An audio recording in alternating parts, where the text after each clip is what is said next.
Hello friends, हा video specially तुमच्यासाठी आणण्यात आलेला आहे.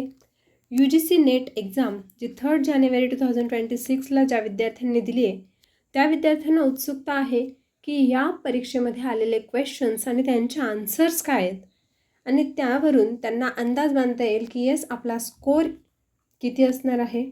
त्यासाठीच हा व्हिडिओ तुमच्यासाठी आणण्यात आलेला आहे. यात ते क्वेश्चन्स आणि त्यांचे आन्सर्स तुम्हाला क्लिअर होतील. चला तर मग स्टार्ट करूयात आपला क्वेश्चन आन्सरचा सेमिनार. फर्स्टली जनरल पेपर 1 जो 3 जानेवारी 26ला झाला तो. फर्स्ट क्वेश्चन आहे, what is the smallest unit in computer? Options byte, bit, nibble, KB. तर यात स्मॉलेस्ट युनिट इन कम्प्युटर विचारलं गेलं आहे. यात करेक्ट आन्सर आहे ऑप्शन नंबर 2 बीट.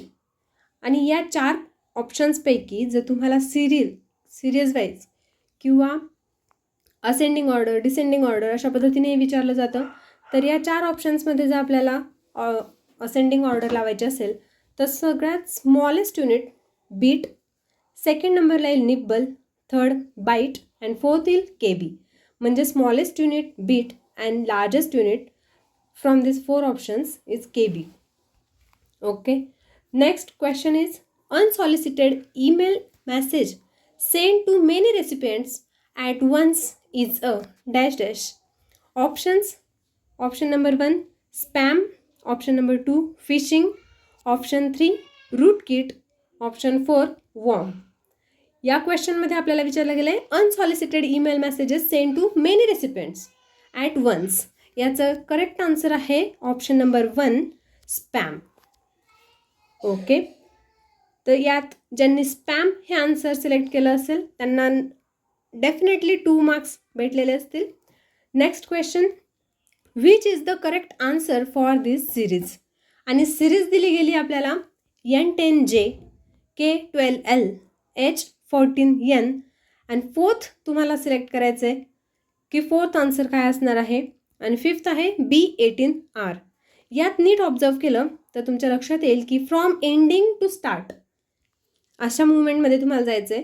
तर B या कॅपिटल लेटरनंतर 2 कॅपिटल लेटर्स सोडले, B नंतर CD, E. तर E हे तुमचं लेटर येईल.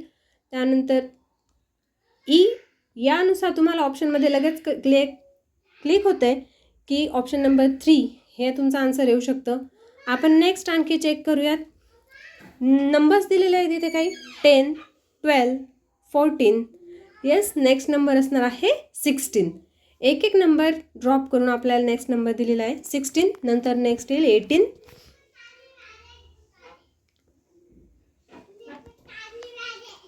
तर मग इथे आपल्याला ऑप्शन नंबर आहे E16 अँड लास्टली आहे P. तोही चेक करून बघूयात आपण. N10J, Jच्या नंतर K सोडलाय आणि Lच्या नंतर M सोडलाय Nच्या नंतर O सोडून P. त्यामुळे answer is option number 3 E16P. Okay.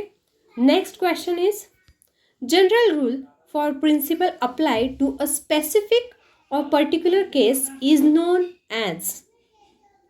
Option number 1 false dilemma, option 2 false cause, option 3 slippery slope, option 4 hasty generalisation.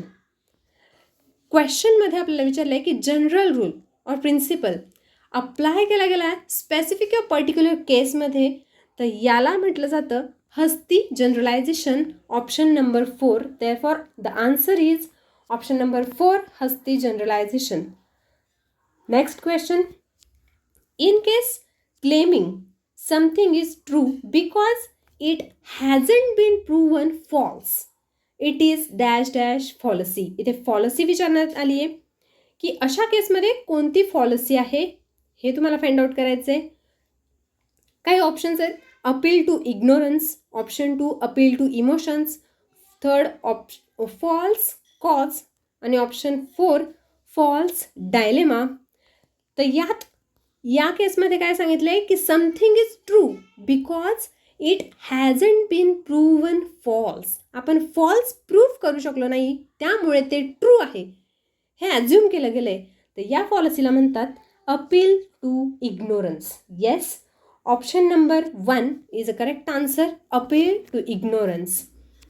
ज्या ज्या विद्यार्थ्यांनी हे करेक्ट आन्सर्स दिलेले आहेत त्यांना टेन्शन घेण्याची गरज नाही आहे. त्यांना पर क्वेश्चन 2 मार्क्स त्यांचे फिक्स आहेत. आणि ज्यांचे चुकले आहेत त्यांनीही टेन्शन घेण्याची गरज नाही आहे. हे तुम्हाला माहिती होतं आहे की yes it is correct, it is wrong. तुम्हाला एक अंदाज मानता येतोय की तुम्हाला काय रिझल्ट तुमचा असणार आहे. ठीक आहे, नेक्स्ट क्वेश्चन आपण पेपर 1 मधला घेणार आहोत.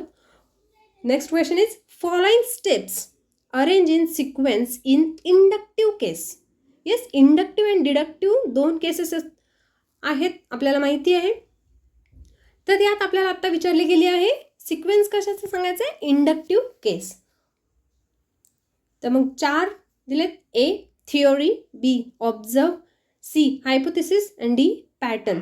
तर यांची सिरीज तुम्हाला 4 पद्धतीने दिली गेली आहे. येस, तर इंडक्टिव्ह केसमध्ये फर्स्टली आपण काय घेतो तर ऑब्झर्व. फर्स्टली काय केलं जातं आहे, ऑब्झर्व. त्यामुळे असणार आहे आपलं बी ऑब्झर्व. यावरून आपलं करेक्ट आन्सर आपल्याला लक्षात येतं आहे लगेच की option number 3 is a correct answer. Firstly observe, त्यानंतर डी म्हणजेच पॅटर्न सिलेक्ट केले जातात, पॅटर्न. त्यानंतर सी हायपोथेसिस फाइंड आउट केलं जातं आहे किंवा क्रिएट केलं जातं आहे. अँड नंतर ए थिअरी.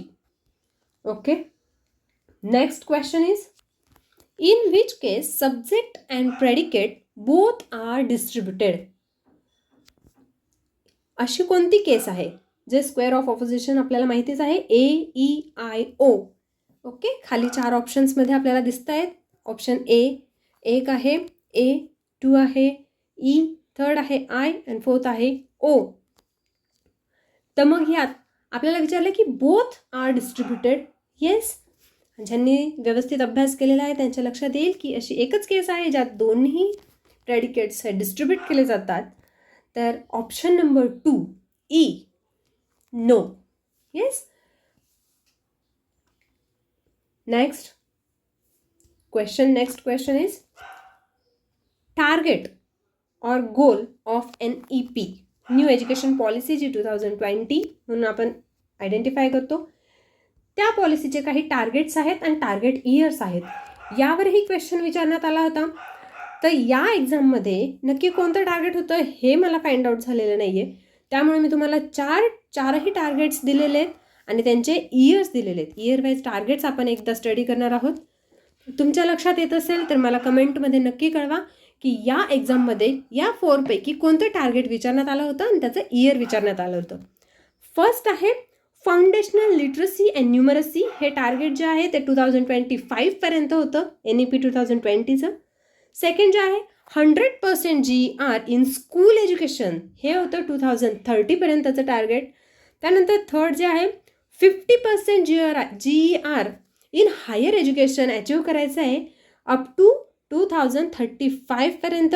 अँड हा सगळ्यात लॉंग टर्म जे टार्गेट आहे 4th नंबरला मी तुम्हाला डिस्प्ले केलं आहे, ते शो केलं आहे, multi disciplinary HEI fully established. हे टार्गेट जे आहे ते अचीव करायचं आहे 2040 पर्यंत. याचं मला तुम्ही कमेंटमध्ये नक्की कळवा की या एक्झाममध्ये या 4 पैकी कोणतं टार्गेट आणि त्याचे इयर विचारण्यात आलं होतं. Okay, next question. From the following area networks arrange in ascending order as per their areas. आपल्याला दिलेले आहेत लॅन, वॅन, मॅन, पॅन. तर यात आपल्याला असेंडिंग ऑर्डर लावायची आहे. अगदी सोपा क्वेश्चन इथे विचारण्यात आला होता. तर यात सर्वात लहान कोणता आहे तर pan. Yes, personal area network. त्यामुळे ऑप्शन आपला डी पहिला येईल. त्यानंतर लॅन म्हणजे A, D, A, C, B. C आहे मॅन अँड लास्टली येईल वॅन. Therefore, the answer is option number 4, DACB.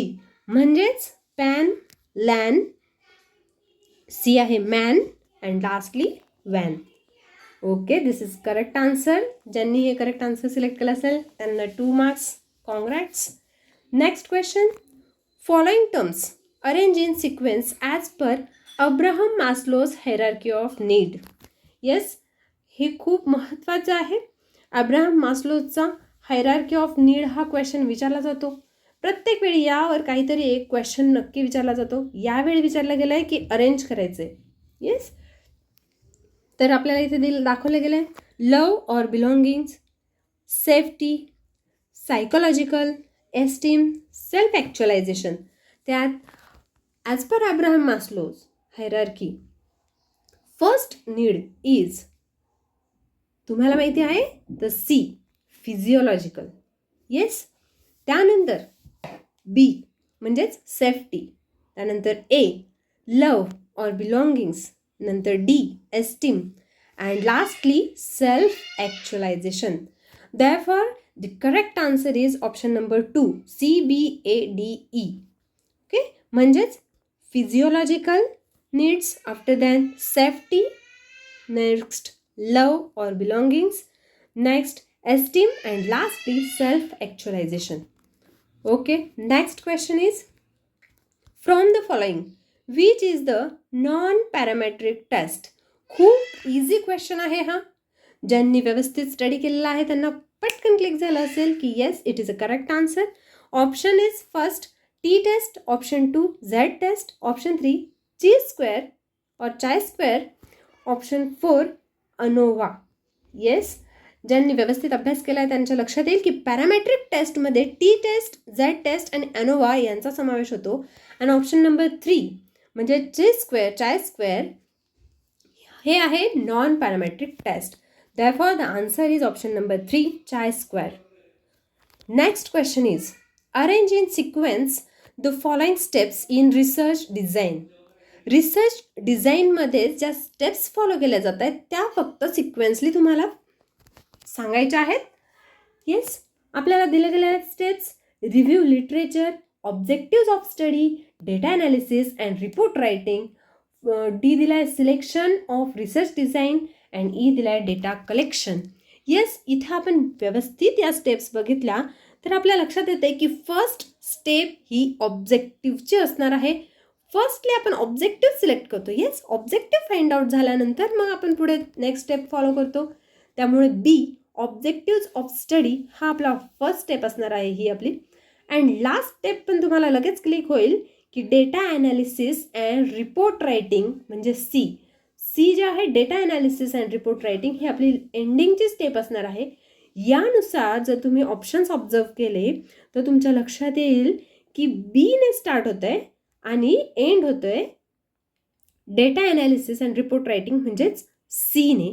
तर option number 1 is correct, BADEC. Yes, तर आपण बघूयात नक्की काय आहे. रिसर्च डिझाईनच्या स्टेप्स फॉलो करताना फर्स्ट स्टेप असणार आहे B objectives of study. Secondly जे ए आहे review literature. After then D selection of research design. Next E data collection and lastly last step is C means data analysis and report writing. Okay, then here is correct answer is option number 1 BADEC. Okay guys, तुमच्या लक्षात आलंच असेल की आतापर्यंत जे आपण questions बघितले त्याचे आन्सर्स बघितले त्यावरून तुम्हाला गेसिंग आलं असेल की तुमचे किती % आन्सर करेक्ट असणार आहेत आणि कुठे तुमची मिस्टेक झाली असेल किंवा कशा पद्धतीने तुमचा रिझल्ट असणार आहे. ओके, तर आणखी तुमच्याकडे काही या एक्झाममध्ये आलेले क्वेश्चन्स असतील तर तुम्ही मला कमेंट करून नक्की कळवा. थँक्यू. या व्हिडिओ जर तुम्हाला आवडला असेल हा व्हिडिओ तर लाईक, शेअर आणि सबस्क्राईब करायला विसरू नका. Okay, bye guys. थँक्यू.